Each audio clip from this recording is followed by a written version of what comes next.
नमस्कार मंडळी, चित्रपट व्याख्याती या चॅनलवर तुमचं स्वागत आहे. आज आपण एक्सप्लेन करणार आहोत एक जबरदस्त वेब सिरीज सनफ्लावर सीझन 2. चला तर मंडळी, जास्त वेळ न दवडता व्हिडिओला सुरुवात करूया. तर पहिल्या एपिसोडच्या सुरुवातीला आपल्याला दाखवलं जातं की राज कपूरचा खून करण्याचा प्लॅन मिस्टर अहुजाने तयार केला होता आणि नंतर सगळा संशय सोनूवर गेला. त्यामुळे पोलीस त्याला पकडायला येतात, पण सोनू कुठे सापडतच नाही. आता गोष्ट पुढे जाते आणि कंपाऊंडर एका मॉर्चरीमधून राज कपूरचा मृतदेह घ्यायला येतो.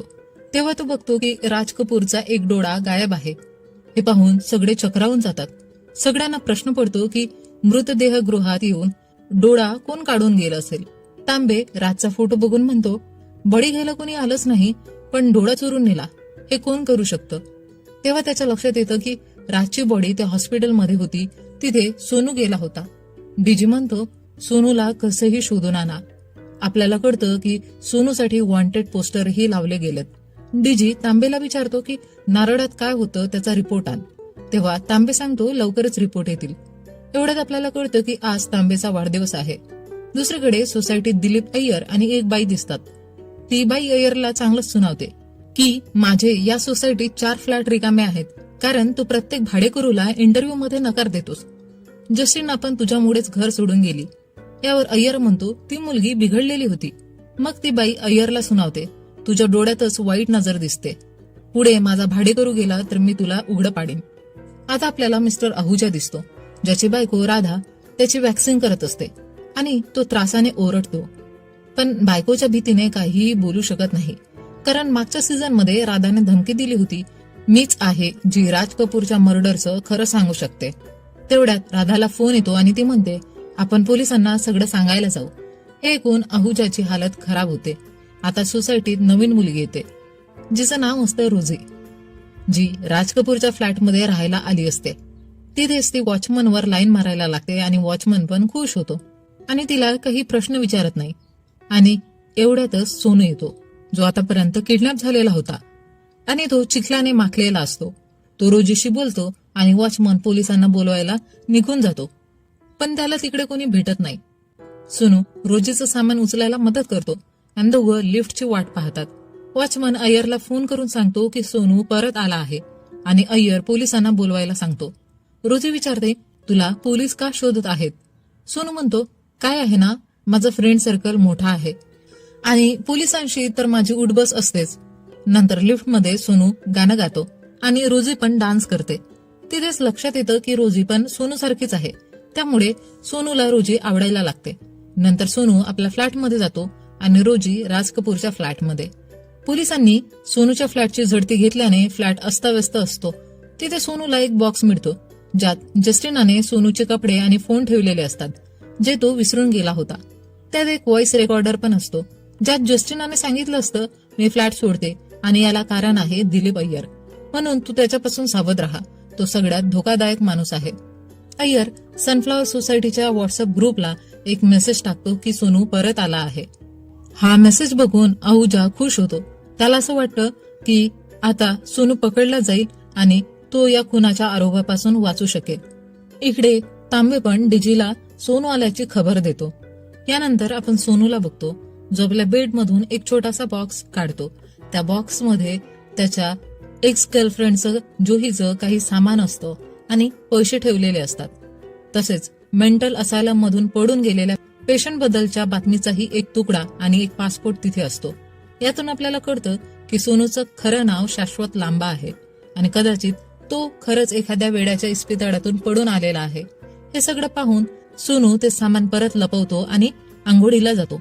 तिथेच आपण रोजीला पाहतो, जिला राज कपूरच्या फ्लॅटमध्ये राहताना खूप आनंद होतो. तिचं वागणं बघून वाटतं की जणू काही तिला एखादं जॅकपॉट मिळालं आहे. पण जेव्हा ती वॉशरूम मध्ये जाते तेव्हा अचानक रडायला लागते आणि रडता रडता हसायला लागते. यातून कळतं की रोजी पण सोनू सारखीच थोडी सायको आहे. दरम्यान पोलीस सोसायटीमध्ये येतात सोनूला अटक करण्यासाठी आणि हे बघून अहुजा खूप खुश होतो. पोलीस सोनूच्या फ्लॅटमध्ये पोहोचतात. तेवढ्यात तांबेचा फोन वाजतो आणि सोनू त्याला वाढदिवसाच्या शुभेच्छा देतो. ते लगेचच सोनूला आंघोळीतून अर्ध्या कपड्यात उचलतात आणि थेट पोलीस स्टेशनमध्ये नेतात. राधाला काहीतरी आठवतं आणि ती लगेच पोलीस स्टेशनमध्ये धावत जाते. हे पाहून अहुजा घाबरतो. हिला पोलिसांना काय सांगायचं असेल. म्हणून तो पण तिच्या मागे नाईट ड्रेसमध्येच धावत सुटतो. राधा पोलीस स्टेशनमध्ये पोहोचते आणि अहुजाही तिच्या मागून येतो. अहुजा घाबरून पोलिसांसमोर कबूल करतो, सर, मी खून करणार नव्हतो. मला माझ्या बायकोने उपसवलं. त्यामुळे केवळ मलाच नाही तर हिला पण अटक करा. नारळात मी विष टाकलं, पण हिच्याच सांगण्यावरून. हे ऐकून राधा अहुजाला सर्वांसमोर शिव्या देते आणि म्हणते, तुझ्यासारखा मूर्ख मी कधी पाहिला नाही. आणि इथेच पहिला एपिसोड संपतो. दुसऱ्या एपिसोडच्या सुरुवातीला आपण तांबेला बघतो, जो नारळाच्या टेस्ट रिपोर्टसाठी लवकरात लवकर रिपोर्ट मागवतो आणि डीजीला बोलतो की ही केस तर सोनूवर ठरलेली होती, पण अहुजाने सगळा घोळ घातलाय. आपण बघतो की डॉक्टरने रिपोर्ट तयार केला होता आणि तो रिपोर्ट कॉन्स्टेबलला देतो. डीजीला राधा सांगते, सर, आम्ही नारळात विष नाही टाकलं, फक्त जिरं पाणी घातलं. हे गुण डीजी चकित होतो. कळतं की त्याने उगाच घोळ घातला आहे. यानंतर पोलीस सोनूला विचारतात, हा नारळ तुला कुठे मिळाला? सोनू सांगतो, माझ्या फ्लॅटच्या बाहेर पडला होता, म्हणून मी डस्टबिन मध्ये टाकला. आणि जे रॅट पॉइझन होतं ते तर चुकून सांडलं गेलं होतं. तांबे विचारतो, मग तो पडून का गेला? सोनू म्हणतो, मला काही लोकांनी किडनॅप केलं होतं. मला काही सरदार चंदीगडला घेऊन गेले होते आणि त्यांनी मला मारण्याचा प्रयत्न केला, पण गुरलींनी मला वाचवलं. इकडे रोजी फ्लॅटमध्ये काहीतरी शोधत असते आणि फ्लॅट विकण्याचंही बोलत असते. कामवाली बाई कामिनी एका गल्लीमधून नारळ पाणीवाल्याकडे पोहोचते. त्यामुळे त्या दोघांमध्ये काहीतरी संबंध आहे हे दिसतं. इकडे पोलीस स्टेशनमध्ये डीजी सोनूला विचारतो, राजने तुझी गर्लफ्रेंड हिसकावून घेतली, राग आला असेल ना? सोनू म्हणतो, त्याच्यामुळेच तर मी सिंगल आहे. मला तर त्याचे डोळे फोडायचे होते, पण मग मी माझा राग आवरला. तेवढ्यात नारळाचा रिपोर्ट येतो आणि त्यात खरंच जिरं पाणी असल्याचं कळतं. मग फ्लॅशबॅक मध्ये दाखवतात की अहुजा जेव्हा बायकोकडून विष मागत होता तेव्हा तिने त्या बाटलीतून विष काढून त्यात जिरं पाणी भरलं होतं. आता खरं समजल्यावर अहुजा खुश होतो की आपल्याला काही होणार नाही. पोलीस सोनूला सोडतात, पण सोनू म्हणतो, कपडे तरी द्या, असं उघडं कसं जाऊ? तांबे म्हणतो, बाहेर जुन्या कपड्यांमध्ये बघ. सोनूला पोलिसाच्या वर्दीतले कपडे सापडतात आणि सगळे त्याला पोलीसच समजतात. आता अहुजा आपण तिकडून निघायचं बघतो, पण पोलीस त्याला थांबवतात. तेव्हाच राधा बोलते, mister Ahuja attempt to murder मध्ये तर फसतील नाही ना? हे ऐकून डीजी अहुजाला लॉकअप मध्ये टाकतो. मिस्टर अहुजा देखील विचार करतो की त्याची पत्नी किती तेज आहे आणि इकडे डीजी राधाला जाऊ देतो. आता राधा डीजीला विचारते, मिस्टर अहुजाला बाहेर काढण्याचा काही उपाय नाही का? त्यावर डीजी म्हणतो, तुला त्याला बाहेर काढायचं आहे का? त्यावर राधा म्हणते, नाही, तशी काही आवश्यकता नाही.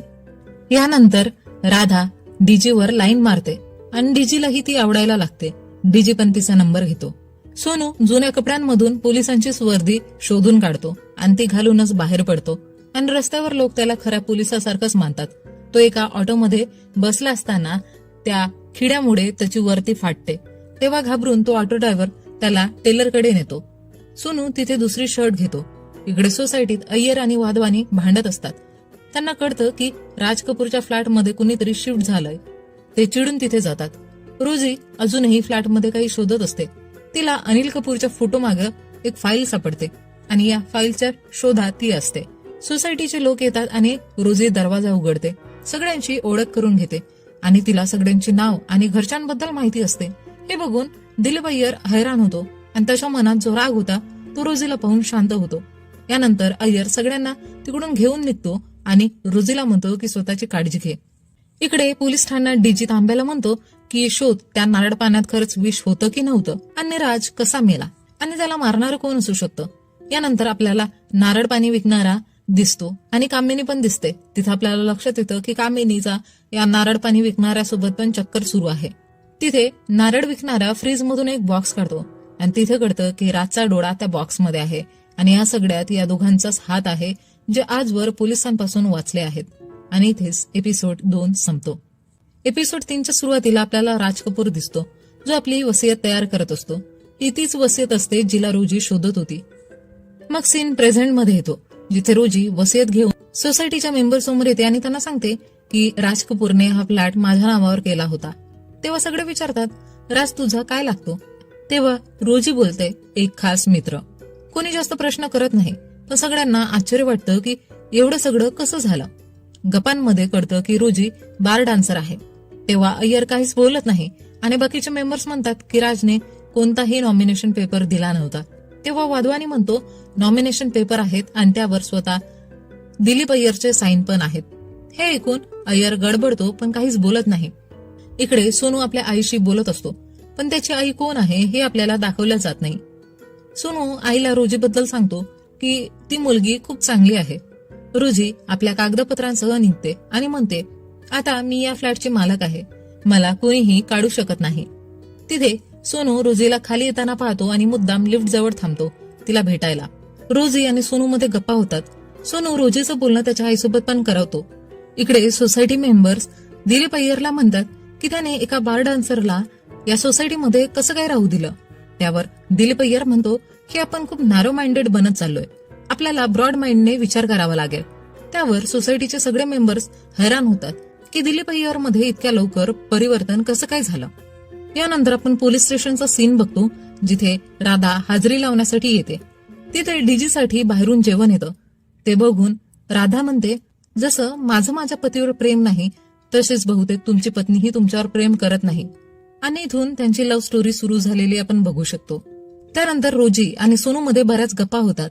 सोनू तिला फ्लॅटची दुसरी चावी देतो आणि म्हणतो, जर कधी चावी हरवली तर तुमच्याकडून घेईल. गप्पांमध्ये सोनू तिचा नंबरही मागतो. रोजी म्हणते, माझ्याकडे सगळ्यांचे नंबर आहेत, तुझाही, आणि त्याला मिस कॉल पण देते. नंतर सोनू तिला बाहेर जायचं का असं विचारतो. त्यावर रोजी म्हणते, तू माझ्या ऑफिसमध्ये ये, आणि त्याला ऍड्रेस पाठवते. पण सोनूला माहिती नसतं की तिचं ऑफिस एक बार आहे. इकडे तांबे हॉस्पिटलमध्ये येतो आणि कंपाऊंडरवर रागवतो, कोणी इकडे येऊन डोळा कसं काढून निघून गेलं, आणि तेव्हा तुम्ही कुठे होता. तो सगळ्यांना सोनूचा फोटो दाखवतो, पण सगळे नकार देतात. तिथे एक केमिस्ट येतो आणि बोलतो की मी याला पाहिलंय, पण तांबे आणि त्याचा वाद होतो, त्यामुळे तांबे त्याला सोबत घेऊन जातो. इकडे सोनू वर्दी घेण्यासाठी टेलरकडे परत येतो, पण वर्दी दुसऱ्या रंगाच्या धाग्याने शिवली गेली असते. मालक सांगतो की त्या मुलाला कलर ब्लाइंडनेस आहे. त्यानंतर सोनू मालकाला शर्ट नीट करून देण्यासाठी बोलतो. इकडे तांबे हॉस्पिटलच्या सीसीटीव्ही रूम मध्ये जाऊन फुटेज मागतो, पण कर्मचारी म्हणतो की ती तर आता मेन सर्व्हर मध्ये असेल आणि ती यायला वेळ लागेल. इकडे सोनू काही दिवसांनी ऑफिसला येतो. तिथे salesman of the year award जाहीर होणार असतो आणि सोनूला वाटतं की त्यालाच मिळेल. पण आचल, जी HR हेड आहे, ती दुसऱ्या मुलाचं नाव जाहीर करते. सोनू नाराज होतो. त्याचा टेबल पण बदललेला असतो. अहुजाला त्याची पत्नी भेटायला येते. त्याचा वकील पण येतो, पण वकिलाला काहीच माहिती नसतं. मग कळतं की हे सगळं राधा मुद्दाम करत आहे. रोजी परत मोठा हातोडा घेऊन फ्लॅटमध्ये काहीतरी शोधते, पण काहीच सापडत नाही. सोनू लंच करत असतो तेव्हा अवॉर्ड जिंकणारा मुलगा त्याच्यासमोर येतो. सोनू म्हणतो, सर्वाधिक सेल्स मी केला, तरी अवॉर्ड तू घेतलास, नक्कीच चिटिंग केला आहेस. तो मुलगा म्हणतो, पोलीस कांड करशील तर प्रमोशन कसं मिळेल. आपल्याला कळतं की सोनूने जो वेश बदलला होता त्यासाठी त्याची HR काउन्सिलिंग पण ठरलेली आहे. इकडे अहुजा वकिलाला विचारतो, मी वाचेल ना, पण वकील म्हणतो, गॅरंटी नाही. सोनू काउन्सिलिंगसाठी जातो आणि आचलच त्याची काउन्सिलर असते. आचल अजूनही सोनूवर फिदा असते. ती सोनूसोबत फ्लर्ट करते आणि विचारते, पावडर लावशील का, पण सोनू गप्प बसतो. इकडे डीजी आपल्या कॉन्स्टेबलवर ओरडतो, रातच्या फोनचे लॉक कधी उघडणार. कॉन्स्टेबल त्याच कामासाठी निघून जातो आणि हे सगळं बाहेरून तांबे ऐकतो. तांबे डीजीच्या ओरडण्यामुळे घाबरून तिकडून पडून जातो. थोड्या वेळाने तांबे रातचा फोन उघडून आणतो आणि बघतो की डीजी तर राधाची फोटो बघत होता. तांबे लगेचच म्हणतो, अहुजाची बायको लाईन देत आहे तर ट्राय करा ना. तांबे डीजीला सांगतो की तिच्याशी गप्पा मार आणि विचार, काय घातलंय बघ, पटवता येईल तर. डीजी तांबेच्या बोलण्याला बळी पडतो आणि राधाला फोन करतो. घाबरत घाबरत तिला विचारतो, तू काय घातलंस. राधा सगळं सांगते. हे ऐकून डीजी खुश होतो आणि म्हणतो, उद्यापासून हजेरी लावू नकोस. पण राधा म्हणते, तू मला भेटायला तर येऊ शकते ना. हे ऐकून तांबे खुश होतो की डीजी पण आता त्याच्यासारखीच गर्लफ्रेंड बनवत आहे. इकडे सोनू थेट रोजीच्या बारमध्ये जातो आणि तिथे रोजीला डान्स करताना पाहतो आणि पाहतच राहतो. एवढ्यात सोनूला काहीतरी होतं आणि हात धुवायला निघून जातो. का ते समजत नाही. थोड्या वेळात डीजी राजच्या फोनमध्ये बघतो की मर्डरच्या 2 दिवस आधी त्याच्या बायकोने व्हॉट्सअप नोट पाठवला होता, पण तो चालत नव्हता. तांबे म्हणतो, मी काढून आणतो, कदाचित काही सापडेल. ते बघतात की राजने शेवटचा कॉल रोजीला केला होता, म्हणून ते तिच्याकडे जातात. इकडे रोजी सोनूकडे येते आणि त्याला डान्स करायचं म्हणते. सोनू डान्स करतो तेव्हा तिथे तांबे आणि डीजे येतात. सोनूला बघून दोघंही हैराण होतात की हा इकडे कसा, आणि इथे हा एपिसोड संपतो. एपिसोड 4च्या सुरुवातीला आपण राजच्या मर्डरच्या 9 दिवस आधीचा सीन पाहतो, जिथे राज रोजीसोबत बारमध्ये नाचत असतो. तो रोजीला आपली विल दाखवतो आणि सांगतो की मी 14 कोटींचा फ्लॅट तुझ्या नावावर केला आहे. माझ्या मरणानंतर तो तुलाच मिळेल. हे ऐकून रोजी हैराण होते. त्यानंतर रोजी आपल्या आईला कॉल करून सांगते, आई आता सगळं ठीक होणार आहे. या ठिकाणी सीन कट होतं आणि वर्तमान काळात येतो, जिथे डीजी रोजीशी चौकशी करत असतो. तो तिला विचारतो, तुम्ही राजच्या किती क्लोज होता? यावर रोजी उत्तर देते, राजला मी आवडत होती, त्यामुळे त्याने आपला फ्लॅट माझ्या नावावर केला. आमचं नातं काही वेगळं होतं. दरम्यान सोनूकडे तांबे येतो आणि म्हणतो, इतका चांगला आयटम तू कसा पटवलास? हे कोण सोनू चिडतो. तो तांबेला सुनावून तिकडून निघून जातो. इकडे डीजी रोजीला विचारतो, जर तुम्ही राजच्या एवढ्या क्लोज होता तर त्याचा मृतदेह घेण्यासाठी का नाही आलात? यावर रोजी उत्तर देते, मला त्याच्या मृत्यूच्या 5 दिवसानंतर हे कळलं. डीजी पुढे म्हणतो, राज जेव्हा चायनीज ऑर्डर करायचा तेव्हा ते त्याच्या फोनवरून होत नव्हतं. रोजी उत्तर देते, ते मी सरप्राईज म्हणून पाठवायचे. पण डीजी म्हणतो, राज ते जेवण खायचं नाही, ते बहुतेक वॉचमन खात असे. यानंतर रोजी अचानक गाणं गाऊ लागते आणि बाकी प्रश्नांची उत्तर न देता डान्स करायला लागते. हे पाहून सोनू डीजीला म्हणतो, हिच्याशी माझं जन्मोजन्मीचं नातं आहे. बार बंद झाल्यानंतरही ते लोक रोजीला प्रश्न विचारतात, पण ती काहीही सांगत नाही. डीजी निघताना रोजीला म्हणतो, सोनू हा राजच्या मर्डरचा सस्पेक्ट आहे, तू तुझी काळजी घे. यानंतर डीजीला राधाचा मेसेज येतो आणि तो खुश होतो. दुसरीकडे तांबे पोलीस स्टेशनच्या बाहेर बसून आपल्या नवीन गर्लफ्रेंडशी बोलत असतो. त्याचवेळी एक उंदीर पुराव्यांच्या रूममध्ये जाऊन एका बॉक्सला कुरतडू लागतो. नेक्स्ट सकाळी आपण कामिनीला पाहतो, जी आपली नवीन agency bring your own buy नावाने सुरू करते. ती सोसायटीमधल्या लोकांना सांगते, आता सोसायटीतल्या सगळ्या बाया मीच आणणार. मात्र सोसायटी मेंबर्स तिला नकार देतात. त्यावर कामिनी सर्व बायांना तिथे बोलावते आणि सांगते, या सगळ्या आता माझ्या एजन्सी अंतर्गत काम करतील, त्यामुळे त्यांची पगारवाढ करावी लागेल. शेवटी सोसायटी मेंबर्स मान्य करतात, कारण त्यांना पर्यायच नसतो. इकडे सोनू एका कॉस्मेटिकच्या दुकानात जातो आणि तिथल्या मालकाशी भांडतो. तू त्या माणसाला नकली इनव्हॉइस दिले ना, त्यामुळे तो सेल्समॅन ऑफ द इयर झाला. आणि मग सोनू तिकडून काही सामान घेऊन निघून जातो. इकडे आपण अय्यरला त्याच्या मुलीसोबत पाहतो, जिथे तो अजिबात मान्य करायला तयार नव्हता की त्याची मुलगी बायसेक्शुअल आहे, म्हणजे तिला मुलं आणि मुली दोघंही आवडतात. तो म्हणतो, आम्ही तुझं लग्न लवकरात लवकर लावून देऊ. दरम्यान पोलीस ठाण्यात सोनूची फुटेज मिळते आणि केमिस्टला बोलवलं जातं आणि ते त्याला विचारतात, सोनू तुझ्याशी काय बोलत होता? सुरुवातीला केमिस्ट तांब्याचा मजाक उडवतो, पण एका चपराकीत तो सगळं सत्य सांगायला लागतो. सीन फ्लॅशबॅक मध्ये जातो, जिथे सोनू बिस्किट घ्यायला आलेला असतो. तो 3 बिस्किट घेतो आणि 500 रुपयांचा नोट देतो. सुरुवातीला केमिस्ट तो नोट घ्यायला नकार देतो, पण त्या नोटची सिरियल नंबर जरा वेगळा असतो, त्यामुळे त्याची किंमत खूप जास्त असते. त्यामुळे केमिस्ट ती नोट घ्यायला तयार होतो, पण आता सोनू ती द्यायला नकार देतो. त्यातूनच दोघांचं भांडण होतं आणि नोट मधूनच फाटते. तेव्हा सोनू म्हणतो, आता तू हे ठेवून घे. वर्तमान काळात डीजीला कुठून तरी वास येतो आणि त्याला समजत नाही की हा वास कुठून येतोय. तेव्हाच एक कॉन्स्टेबल येऊन सांगतो की मिसेस आहूजा जेवण घेऊन आल्या आहेत. डीजी राधाला भेटायला निघून जातो आणि तो केमिस्टलाही सोडून द्यायला सांगतो. यानंतर डीजी राधासोबत जेवण करत असतो. राधा औजासाठीही जेवण घेऊन आली असते. त्याचवेळी औजाच्या बाजूला असलेला कैदी टिफिन उघडतो आणि म्हणतो, तुझी बायको एवढ्या कडक पोळ्या घेऊन आली आहे, म्हणजेच ती नक्कीच तुझ्यावर प्रेम करत नाही. इकडे डीजी त्या पोळ्या खातो, त्या मात्र नरम असतात, म्हणजेच राधाने मुद्दामच औजासाठी कडक पोळ्या आणल्या होत्या. या सगळ्याचा तांबे एक व्हिडिओ काढतो. थोड्या वेळाने कॉन्स्टेबल औजाच्या बेलचे पेपर्स घेऊन येतो, पण राधा त्या पेपरांवर भाजी सांडवते आणि म्हणते, हे पेपर इतके लवकर द्यायची काही गरज नाही, आरामात बेल दे. यानंतर ऑफिसमध्ये आचल सोनूकडे येते आणि म्हणते, टेन्शन मध्ये दिसत आहेस, असं कर, सुट्टी घे आणि आपल्या प्रेयसी सोबत फिरून ये. तेव्हा सोनू रोजीबद्दल विचार करत असतो, पण आचल मात्र स्वतःला तिथे इमॅजिन करत असते. यानंतर आचल सोनूची सुट्टी मंजूर करते आणि जसं ती पावडर घेऊन वळते तेव्हा तिथून सोनू निघून गेलेला असतो. इकडे पोलीस ठाण्यात तांबेला कपूरच्या फोनवर अय्यरचा एक व्हिडिओ मिळतो आणि सगळे त्याच्याशी बोलायला निघतात. इकडे सोसायटीत कामिनी रोजीच्या फ्लॅटवर येते आणि म्हणते, मी राजची कामवाली बाई होते, त्यामुळे इथे काम करण्यासाठी आली आहे. पण रोजी म्हणते, मला काही गरज नाही कामवाली बाईची. तेव्हा आपण पाहतो की आत अय्यर लपलेला असतो. रोजी त्याला सांगते, आता अशा पद्धतीने इथे येऊ नकोस, आणि अय्यर चुपचाप तिकडून निघून जातो. याचा अर्थ होता की तो काही साधा सरळ किंवा सज्जन माणूस नव्हता. आणि या ठिकाणीच एपिसोड 4 संपतो.